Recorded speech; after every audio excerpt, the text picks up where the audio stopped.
professora Maria José, que com toda a sua experiência aqui na nossa Paraíba, ela vai dizer como é que anda o nosso ensino religioso.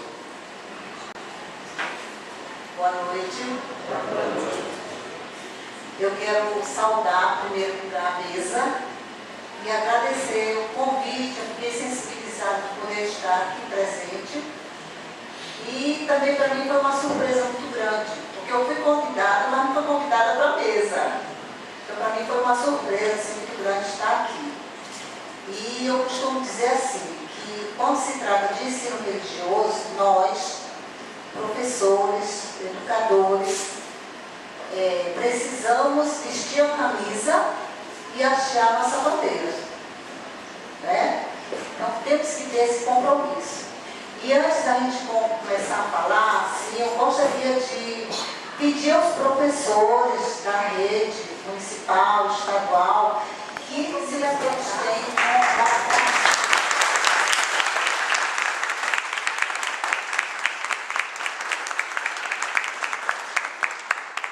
Eu fico feliz de vê-los aqui, né, tanto da rede estadual como da rede municipal. E saber que muitos não puderam estar aqui porque também estão dando aula neste momento. Então, vieram quem puderam ir, né? Muitos são convidados, né? Então, a gente sabe que nem todos podem ir.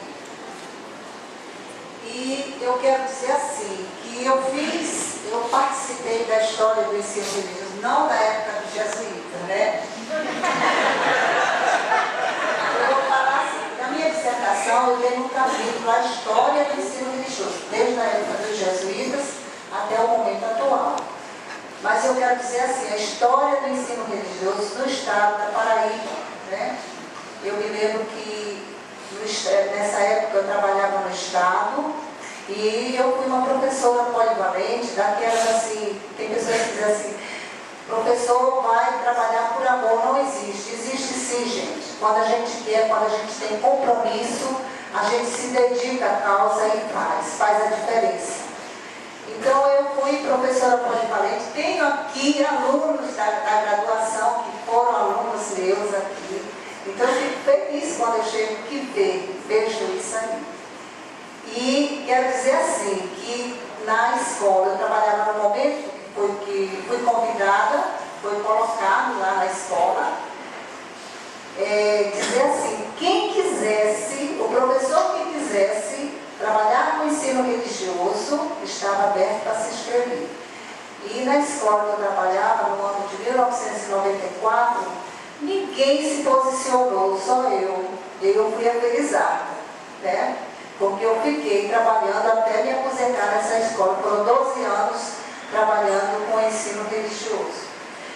E quero dizer ainda que isso a gente deve a uma pessoa que poderia estar aqui com a gente neste momento, que é a Zimar. Porque a Zimar foi minha diretora na Escola Municipal da Vitalidade. E quando houve, no mesmo momento que eu trabalhava na Escola Municipal da Vitalidade, também trabalhava na Escola Estadual Francisco Campos. E quando eu encontrei com a Zimar no primeiro encontro de ensino religioso no Liceu Paraibano, eu disse, Maria José, o que você está fazendo aqui? Eu disse, o mesmo que você está, né? Só que eu estava como professora e ela como coordenadora. Então, isso a gente deve muito à professora Zimar. Eu costumo dizer assim, que eu fui uma discípula da professora Zimar. Ela é referência aqui no estado da Paraíba em termos de ensino religioso. Tudo que eu aprendi, em primeiro lugar, foi com ela. Depois eu vim para a universidade. Outro passo importante também, a gente precisa entender, é que quando nós começamos a trabalhar o ensino religioso, a nossa formação de 80 horas foi o ensino religioso ecumênico. Né? Tivemos na cidade de Sapé uma formação tem professores que estavam aqui com a gente também, faz essa história, e nós tivemos essa formação, era manhã, tarde e noite, estudando assim, em horário integral. sobre o ensino religioso ecumênico. Um ano depois, com a mudança da LDB, né? Então, quando começou a história mesmo do ensino religioso na Paraíba, com a mudança da lei, o artigo 33, e este artigo 33 revolucionou a situação do professor de ensino religioso. Por quê? Porque o artigo 33 simplesmente ignorou a presença do professor que precisava trabalhar para o seu sustento. Então, da forma que eles colocaram 100 ônus para os corpos públicos, então significava o quê? Que nós iríamos trabalhar e quem iria pagar? Seriam as igrejas. Poderia ser uma igreja evangélica, poderia ser uma igreja católica ou outras. Então, foi uma revolução muito grande.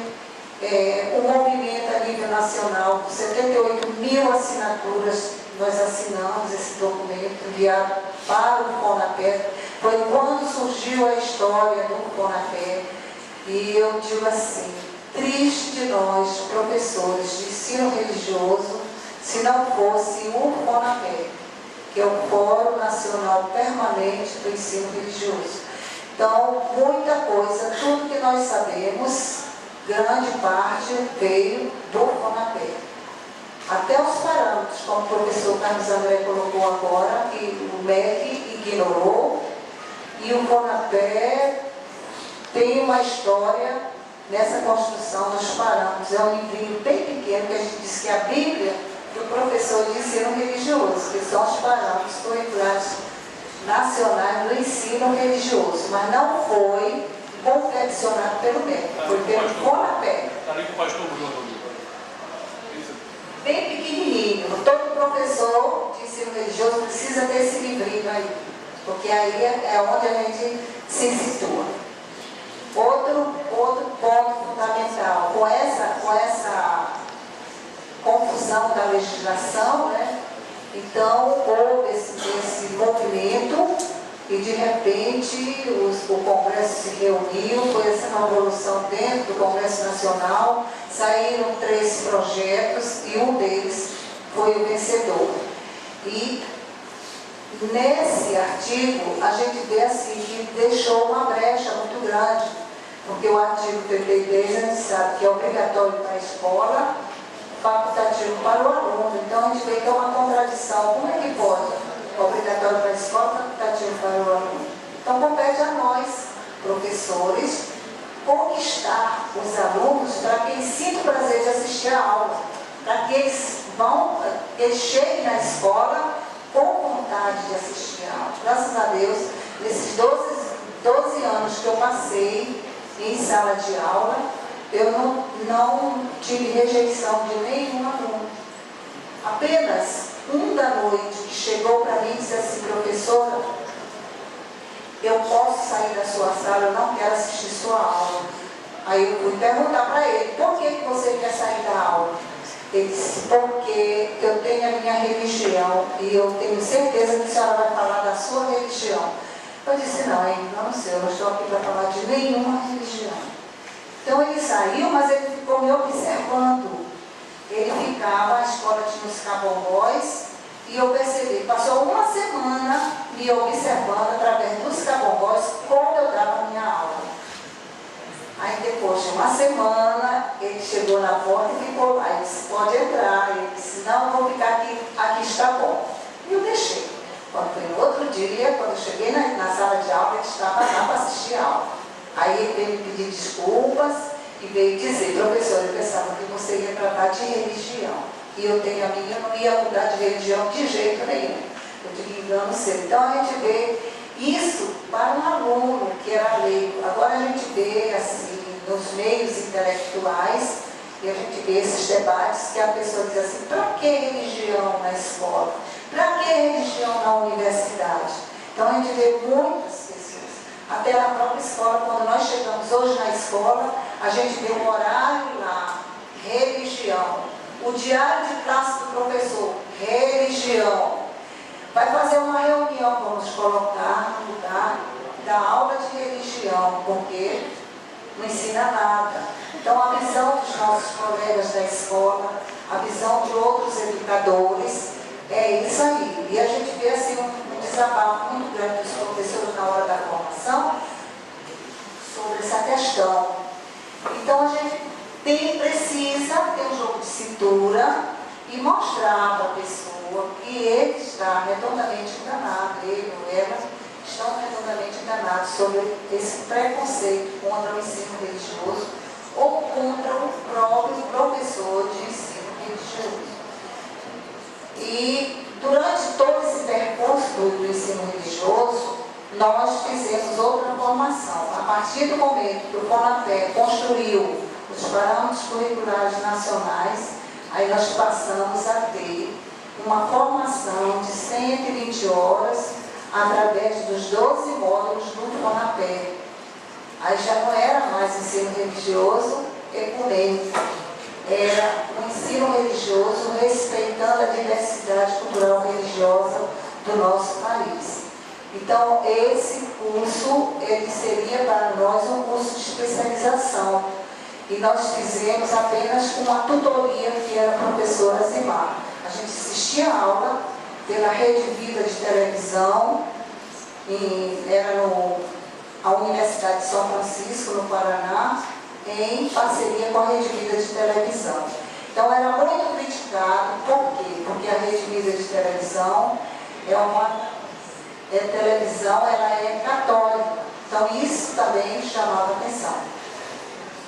Mas, com isso, o nosso crescimento dentro do ensino religioso, lentamente, foi crescendo e a gente viu assim que os colegas foram mudando a visão do que é o ensino religioso.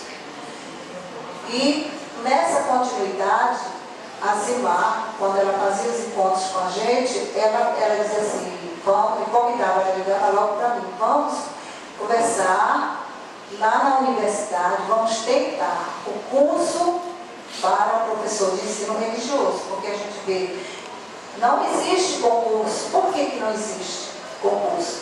Porque enquanto a universidade não formar pessoas capacitadas para se submeter ao concurso, tanto o município quanto o Estado não vão fazer esse concurso. Então, a gente precisa fortalecer esse curso de licenciatura que aí está, para colocar esses profissionais, porque quando terminar, a primeira turma que vai sair agora, já são profissionais que podem ensinar, trabalhar com o ensino religioso. Porque a visão de muita gente é que o curso de teologia é critério para ser professor de ensino religioso. E a gente sabe que não é. Então é preciso que haja esse curso. E esse curso para nós foi uma coisa muito boa. Graças também à parceria da universidade com o Estado, a professora Neide, que se envolveu também. Na época, sim, mostrou muita força. E a gente começou não com o curso de licenciatura, mas com o curso de especialização.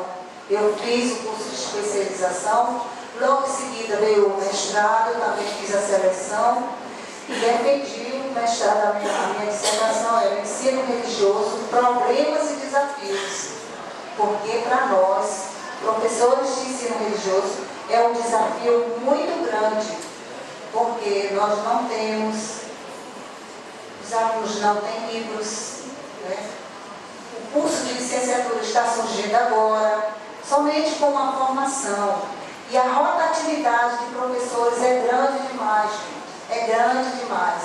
Trabalham os prestadores de serviço um ano. Quando termina, a prefeitura acaba o contrato. Aí fica aquela confusão, os professores angustiados, querendo voltar, querendo retornar. Então fica assim, todos os anos. E a escola também coloca professores para complementar com carga horária, de história, de geografia. Não é um professor de ensino religioso que está com a licença, com a disciplina, é um professor de geografia, é um professor de história, é um professor de ciência, é um professor de artes, que está dando a sua aula e vai complementar com o ensino religioso. E a briga é grande, porque esse ano eu já disse, eu vou visitar as escolas e vou ver, porque o professor que está complementando carga horária, ele tem que ir para a formação, porque isso é uma preocupação muito grande. Como é que a gente vai? O que é que ele está trabalhando em sala de aula? Então, isso é um perigo, e aí está o perigo. Por isso que a licenciatura precisa ser fortalecida. A gente ficou triste porque esse ano não houve, né? Vestibular para a licenciatura, e a gente ficou com a pulga na orelha. A gente não quer que esse curso de licenciatura se acabe, né? Então, eu quero dizer assim, que no Estado, tivemos aula no dia de sábado, que o secretário determinou que não era para ocupar a grade curricular das aulas normais. Veja o desafio nosso. Foi um desafio muito grande. Eu ia para o dia de sábado para a aula, para dar, juntar os alunos para dar. Foi um desafio muito grande, mas a Zimar é poderosa, eu digo que ela é poderosa. E fez uma revolução, a gente se uniu a ela e também a gente, quem ficou com ela, a gente foi à luta, porque era interesse nosso, né?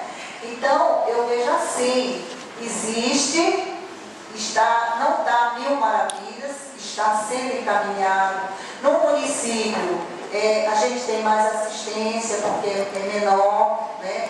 Todas as escolas estão no ensino religioso, funciona da educação infantil ao ensino fundamental, a educação de jovens e adultos, né? Então, existe isso no município.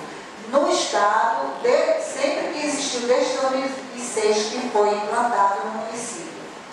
E no Estado, esse ano está sendo implantado na educação de ensino fundamental na primeira fase, né, no Fundamental 1. E também existe uma perspectiva do curso, né, de ciências, né, de especialização em ciências da religião para os professores do Estado.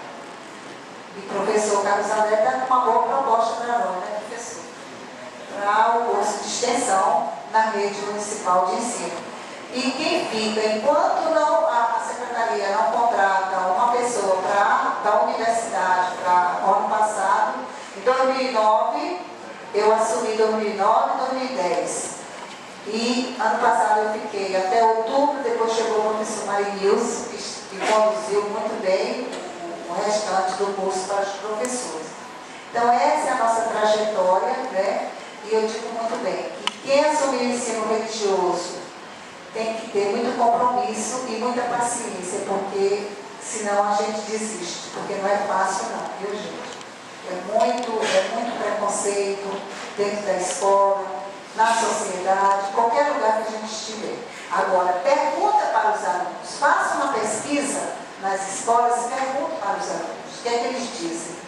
Eles dizem, professora, devia ser mais aulas, só uma aula por semana, no melhor da aula, toca. A gente deveria ter mais aulas, quer dizer, isso é um testemunho muito bom. O próprio aluno dizer uma coisa dessa, né? Então, essa que eu tenho que falar, é uma pena, porque tem um espaço de tempo curto, e a gente tem que respeitar. Muito obrigada.